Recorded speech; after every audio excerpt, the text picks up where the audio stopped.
Queridos amigos, hoy tenemos un tema muy interesante que creo que les va a ser muy útil. ¿Para cuánto tiempo? Para toda la vida. ¿De qué se trata? Es el sacramento de la confesión, uno de los 7 sacramentos que Jesucristo instituyó y que nos dejó para nuestra ayuda. Veamos el sacramento de la confesión, qué importante es en el pensamiento, en la vida de Jesús. ¿En qué momento Jesús instituyó este sacramento de la confesión?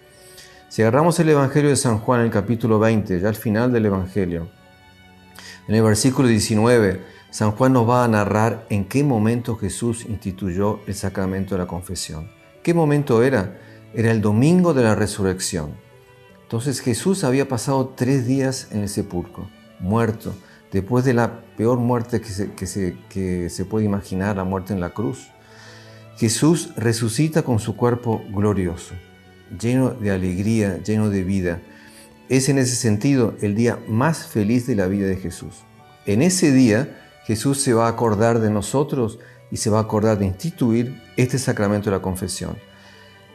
Él no lo podía instituir antes. Si pudiese lo hubiese hecho antes, pero no podía porque él tenía que morir y resucitar para poder instituir el sacramento de la confesión.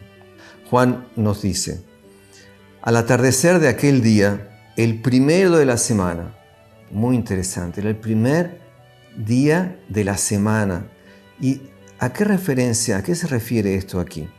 Si ustedes se acuerdan, en el mismo Evangelio de San Juan nos narra aquello que Jesús dijo en la sinagoga de Nazaret, que él dijo que él venía para proclamar un año de gracia del Señor. Quiere decir que Jesús venía para abrir un nuevo año. Y este día aquí es el primer día de la primera semana de ese nuevo año de la gracia del Señor. Y lo abre ¿cómo? Con esto aquí. Los discípulos tenían cerradas las puertas del lugar donde se encontraban, pues tenían miedo a los judíos. Los discípulos estaban con miedo.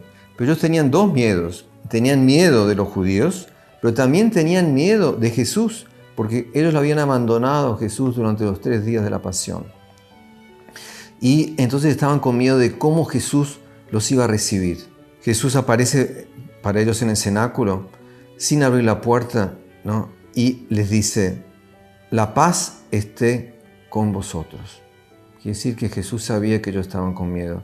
Y la primera cosa que les dice es: la paz esté con ustedes, para calmarlos, no tengan miedo. Dicho esto, les mostró sus manos y el costado. Los discípulos se alegraron de ver al Señor. Jesús les dijo otra vez, por segunda vez: la paz esté con ustedes. Quiere decir que estaban con miedo de verdad.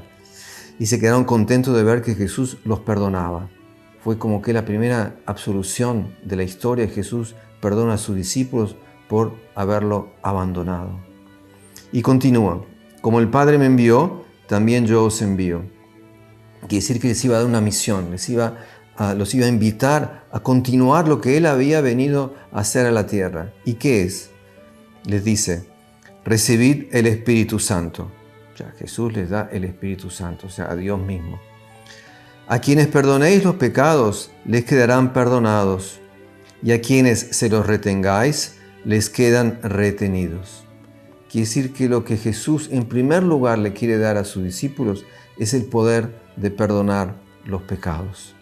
Y para eso lo hace a través del Espíritu Santo. Eso quiere decir de que cuando yo voy a la confesión y yo recibo el perdón de los pecados que Jesús me da, ¿qué es lo que me está dando? El Espíritu Santo. Así como en la Eucaristía, en la misa, cuando yo comulgo, recibo la segunda persona de la Santísima Trinidad, en la confesión recibo la tercera, el Espíritu Santo. Por lo tanto, queridos amigos, vale mucho la pena confesarse. Es un sacramento muy grande. Acostúmbrense a hacerlo con frecuencia.